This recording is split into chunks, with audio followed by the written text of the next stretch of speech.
Los trenes llegan vacíos a la última estación del tiempo. Los ladrones devuelven los botines. Los atletas ya no quieren llegar a viejos. Los transeúntes están linchando a los perros guardianes. Necesitamos una nueva droga. Todo lo que nos gusta es ilegal o engorda.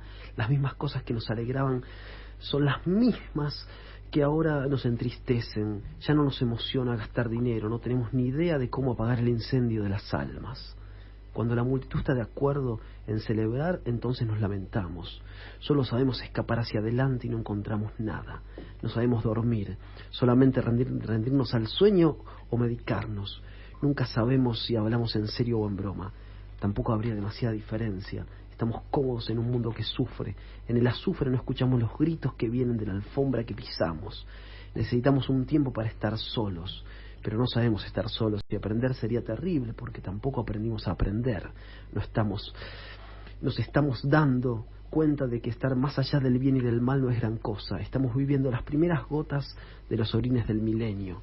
No sabemos si tendremos el corazón abierto, pero tenemos los dientes apretados. Andrés Calamaro dice esto en Paracaídas y Vueltas, Diarios Íntimos, publicado en 2015. Una recopilación de sus diarios, de sus escritos. Apareció en 2015, es su primer libro publicado después y en el medio de una vida muy prolífica y de una vida que es, creo, el revés de trama de una obra, porque la vida y la obra de Andrés van de la mano. Y cuando uno habla de Andrés Calamaro habla de nuestra educación sentimental, habla de recuerdos compartidos entre generaciones. En mi caso, desde la más tierna infancia, un gusto heredado y una pulsión heredada de mis hermanos por los abuelos, y esos discos del 88, 89, yo tenía 8 años, 9 años, y salía Por Mirarte y Nadie sale vivo de aquí, y uno escuchaba cosas que no sabía de qué hablaban, pero igual nos gustaba, y después con los años se fueron resignificando y mucho, ¿no? Y fueron teniendo otras lecturas. Por eso, digamos, siempre me acompañó y me acompaña Andrés con su obra, y es una obra además monumental, ¿no?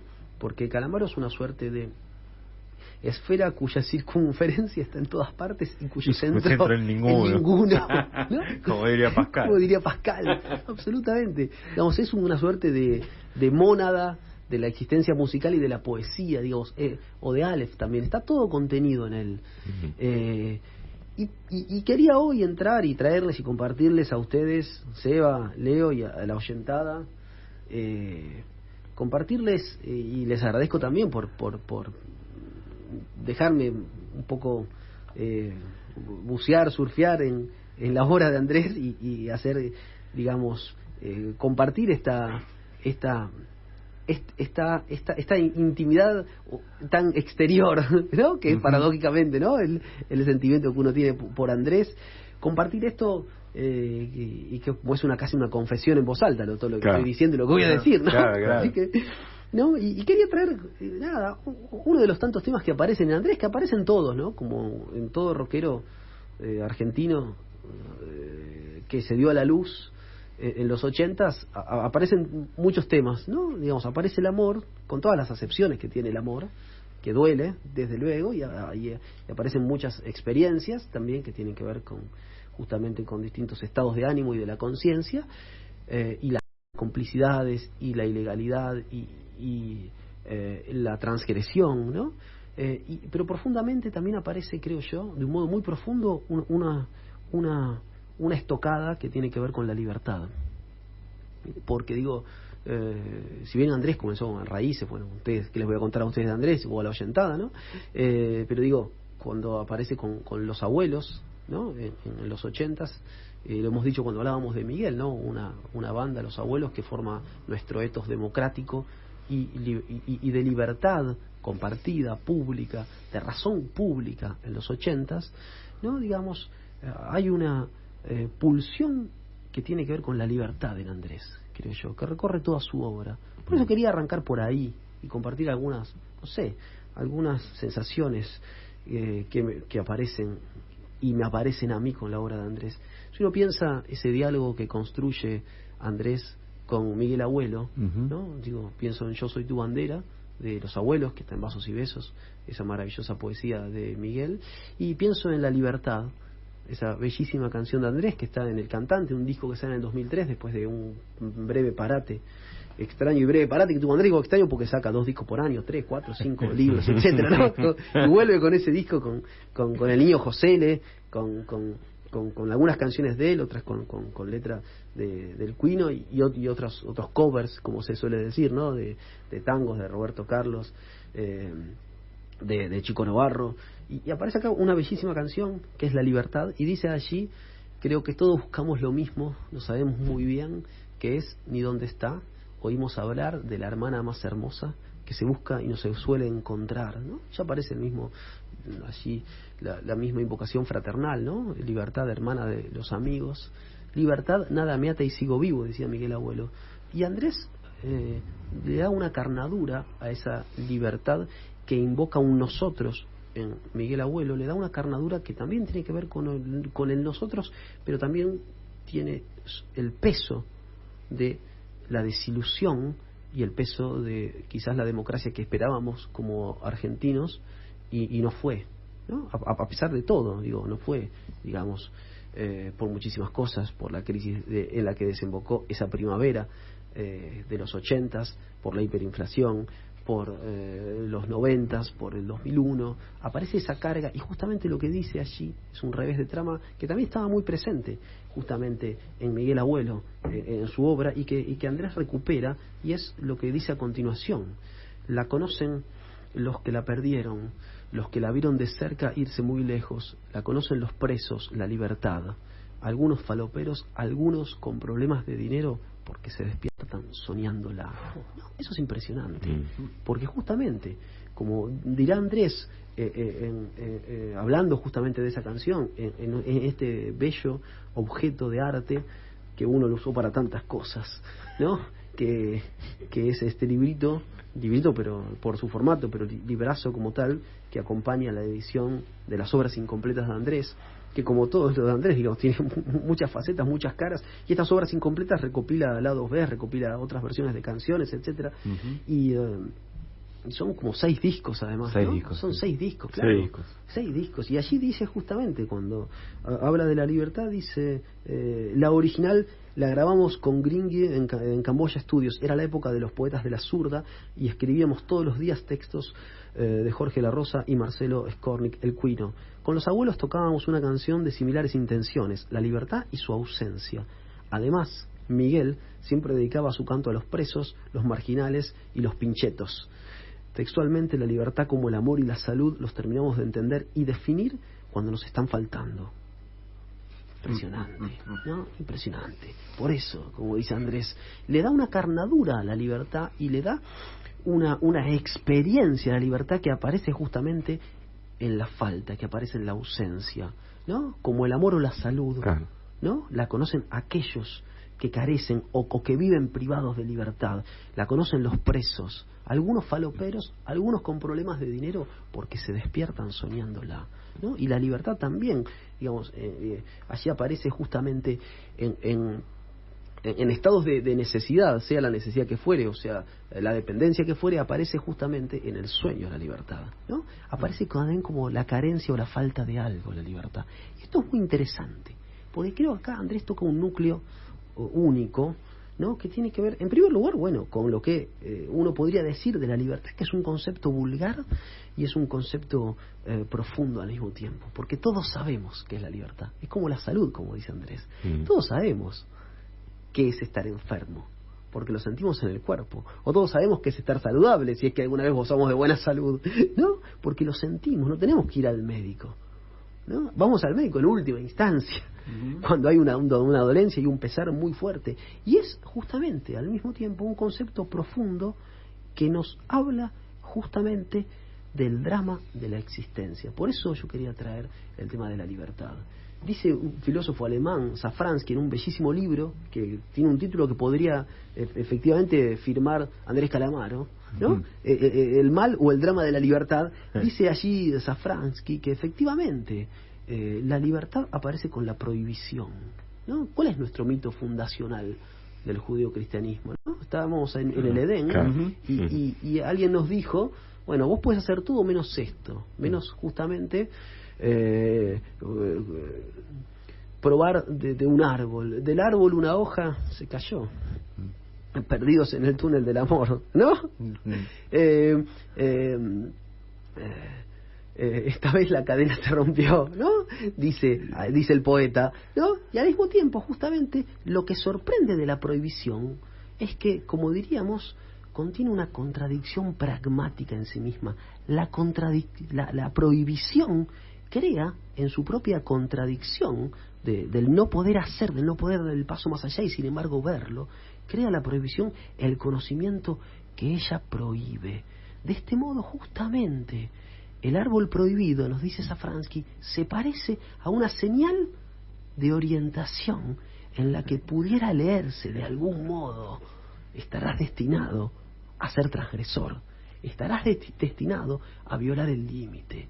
Lo prohibido es una forma de vida, dice el poeta, ¿no? Y justamente me parece que en esa prohibición aparece una conciencia de la libertad. Entra en juego efectivamente que desde el momento en el que somos conscientes de esa prohibición y somos conscientes del límite, somos conscientes de la violación del límite. Desde ese momento vivimos fuera de nosotros mismos. Desde ese momento el conocimiento sana la herida que él mismo es. Y esa herida tiene que ver efectivamente con una obra, que es la de Calamaro, que se inscribe en una desgarradura. Si pensamos las metáforas que aparecen en la obra de Andrés y que tienen que ver con la libertad, tienen que ver con el dolor y tienen que ver con el pecado, para decirlo en un lenguaje clásico del judeocristianismo, y tienen que ver con la transgresión. Pensemos que, como decía Andrés, ¿no? La clandestinidad, en el mejor sentido, es nada más que una oportunidad moral.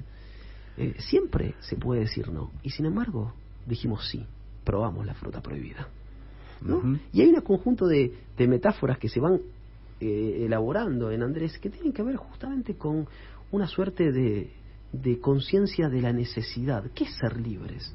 Es ser conscientes de la necesidad, es ser conscientes de que efectivamente nos vamos a equivocar, ¿no?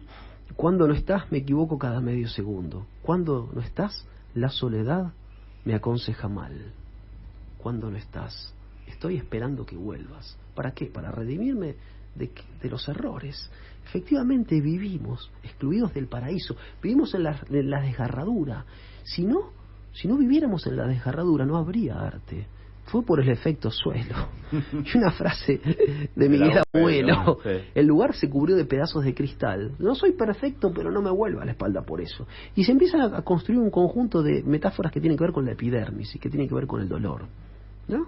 Como somos caballeros, vamos a citar simplemente las metáforas porque se entienden a buen entendedor, ¿no? Efectivamente, ¿qué dice Andrés? Me arde, me quema, me duele todo el cuero. Sí. Me arde, me está quemando, me duele todo el cuero, estoy disimulando. Efectivamente, cuando estás expulsado del paraíso, cuando querés redimir ese salto que hay entre efectivamente la plenitud y la carencia constitutiva, los que vamos de a dos por la vida, cruzando la vereda mojada sin una ruta definitiva. Pronto se me acabó el papel, se me acabó la tinta también, y en un duelo de perdedores perdí un paquete con ilusiones, ¿no? Efectivamente, como dice Andrés, nos quedan los dientes apretados y nos queda esa conciencia de que somos libres solamente cumpliendo con el destino que quizás teníamos prefijado, pero en ese destino prefijado hay algunas elecciones, ¿no? Y quizás ese destino prefijado no sea otra cosa que una oportunidad moral, como dice Calamaro. Por eso hay tanto dolor explícito en las letras de Calamaro, porque es un dolor que tiene que ver con, insisto, con un recorrido capilar del dolor, que tiene que ver con la piel, esa frágil membrana de lo real que separa el afuera del adentro que somos, y es efectivamente el lugar de la mayor contaminación, la piel, ¿no? Y es efectivamente eso que es también vehículo de contagio, eso que es vehículo de suciedad, eso que es vehículo de las sensaciones, ¿no? Decía, bueno, las verdades afiladas, ¿cuáles son? Le preguntaba a Andrés en una conferencia de prensa cuando estaba en alguna de las tantas que he visto por YouTube y estaba presentando en un país de Latinoamérica. Le preguntaron cuál era, que no recuerdo el país, ¿no? Estaba preguntando cuáles son las verdades afiladas, y dijo las que duelen, ¿no? Las que duelen son las verdades afiladas, ¿no? Claro, y por eso dice Andrés, efectivamente, ¿no? Parecía que era tiempo bien usado, pero quiero mi lanza romana en el costado. No soy el nazareno en la cruz clavado, ¿no? Efectivamente hay una redención todo el tiempo, hay una resurrección y un renacer a partir del dolor, ¿no? Otro amigo de este programa dirá: te llevo clavada como una espina en mi costado, entrando despacio, te necesito. Es la misma metáfora, ¿no? Es la misma metáfora de un camino en un punto sacrificial, pero sacrificial en el sentido de exposición, no de hacer un sacrificio, ¿no? Porque Andrés dice, prefiero el vicio, la música y el amor. No, sino en el sentido de exponerse, de arriesgarse, de darse, de donación, ¿no? Y en ese sentido, efectivamente, como dice Andrés, nuestro Vietnam hecho de saliva y sangre, digamos. Lo comunitario tiene que ver muchas veces con un dolor que se vive en la piel, con un dolor que efectivamente es compartido, con un dolor epidérmico, con un dolor que tiene que ver con eso, con ese dolor de espina dorsal, para bien o para mal.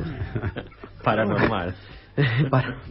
El paracaídas ya se abrió, ¿no? Efectivamente, también con ese saltar sin red al abismo, a ese lugar abismal, que es la existencia. Y vuelvo al comienzo.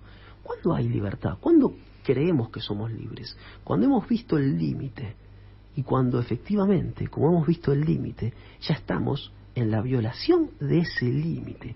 Y la tarea de un artista, casi como kafkianamente, como un artista de la transgresión, como un artista del hambre de la existencia, por decirlo en términos de Kafka, es justamente ese experimentar, ¿no? La vida es una cárcel con las puertas abiertas, ¿no? Efectivamente, la vida es una cárcel con las puertas abiertas. Digo, es impresionante. Es impresionante, ¿no? Nos toca un núcleo metafísico, toca un núcleo conceptual, toca un núcleo de la libertad vivida efectivamente como una primera persona plural, como un compartir, como un destino. Y ese destino no puede sino ser doloroso, ¿no? Como él dice, lo que no encuentro son mis alitas de ángel caído, ¿no? Y también, ahí está otra vez, de ángel caído, el que ha sido expulsado, ¿no? El que vive, para decirlo en términos de George Bataille, a la altura de la muerte. El que vive efectivamente, como él dice, no era un juego, era fuego. Y habrá que pagar la cuenta del incendio, ¿no? Como él dice también, en nuestra vida real siempre fuimos decadentes, tuvimos la libertad apretada entre los dientes. Alguien cantó, no va más. Es, creo yo, el tema de la libertad, entendida como conciencia de la necesidad, entendida como ir más allá del límite, entendida como transgresión y como expiación de una culpa. No me pidas que no sea un inconsciente si no dejo de quererte. Si aún el cuchillo no sacaste de mí, no me pidas que use cicatrizantes. Efectivamente siempre es una vida en donde, como aparece en la obra de Calamaro, digo, la sangre, nuestro Vietnam hecho de saliva y sangre. ¿Qué es nuestro Vietnam? Digo, es nuestra expiación cotidiana de la culpa y nuestra exposición con los demás. La comunidad entendida como un sacrificio individual, como la construcción de un nosotros imposible, una comunidad de amantes, de artistas, una comunidad de oyentes, una comunidad de músicos, una comunidad de espectadores, de escuchas de la música, digamos, una comunidad profana y al mismo tiempo clandestina de algún modo, una comunidad de rock y juventud, ¿no? casi como un estado de ánimo, casi como un estado de ánimo, como el propio Andrés dice también justamente en paracaídas y vueltas, ¿no? Si pudiera separar lo bueno de lo malo y quedarme con la mejor parte, allí estaríamos, un espectro alucinante de nosotros. Cuidado, porque cuando lleguemos ya vacunados contra la angustia, vamos a ser muchos: un conde, un futbolista, un vendedor de drogas, un entrenador de selecciones campeonas del mundo, un gourmet, un politóxico fílico, un chico abandonado, no te burles, mi amor, un chico abandonado, ¿no? Un rey sin corona, un bombero carbonizado, un payaso triste, 3 chiflados, 2 borrachos, un perro abandonado, la luna y el sol. Sé cómo es cuando la mayor gloria no puede apagar el fuego que incendia tu pecho, cuando la vanidad y el bolsillo están colmados pero el corazón sigue marchito, cuando ninguna sustancia es suficiente, aunque generalmente anestesia un poco el malestar del momento. Es que partir es morir un poco. A veces optar entre un entorno seguro que te abriga y te espera y elegir la libertad desesperada de inventarse cada día es una decisión dramática. No importa la elección, es imposible no arrepentirse. Ahora mismo quisiera aullar, partirme en dos y recuperar mi sofá, la insignificante república de cada uno que es el sofá instalado frente al televisor. Es que además de los trastornos de la renuncia tendría que soportar los capítulos de la venganza. Bueno, más o menos, ¿no? Escribe, ¿no? Escribe el muchacho. Para mí es una de las mejores prosas argentinas, digo, y contemporáneas y de la actualidad, no tengo ninguna duda de eso. Pero es impresionante, partir es morir un poco. No importa la elección, es imposible no arrepentirse. Y volvemos al comienzo. El drama de la libertad es el drama efectivamente de elegir una y otra vez. Y en esa elección está esa primera persona que es un nosotros, está el dolor, está la transgresión, está, para decirlo en otro lenguaje, el estado de abierto de la existencia, ¿no? Y efectivamente, esa existencia nos viene a decir que nadie sale vivo de aquí. Esa existencia nos viene a decir que efectivamente parecía que era tiempo bien usado, pero quiero mi lanza romana en el costado. Esa existencia es, de algún modo, la conciencia que nos coloca en el lugar de una verdad imposible y nos coloca en el lugar de los demonios que nos habitan, para decirlo con Andrés, en Paracaídas y Vueltas, en el lugar de los fantasmas, en el lugar de los espectros, en el lugar de los innumerables nombres y hombres que quisimos ser y que no somos. Por eso creo que la libertad, insisto, en Andrés Calamaro es un destino, y la libertad en Andrés Calamaro es una forma de mirar a la muerte de frente, y como él dice, vivir es un acto simple y hay honores que nunca voy a llevar tranquilo, y uno de los honores que yo tengo y que nunca voy a llevar tranquilo es ser un fan de Andrés y formarme día a día en esa educación sentimental, en esa insolencia compartida, en esas canciones que podría escuchar 1000 horas. Julián Fava, en Cosa de Negros. Andrés Calamaro, La Libertad. Hermoso.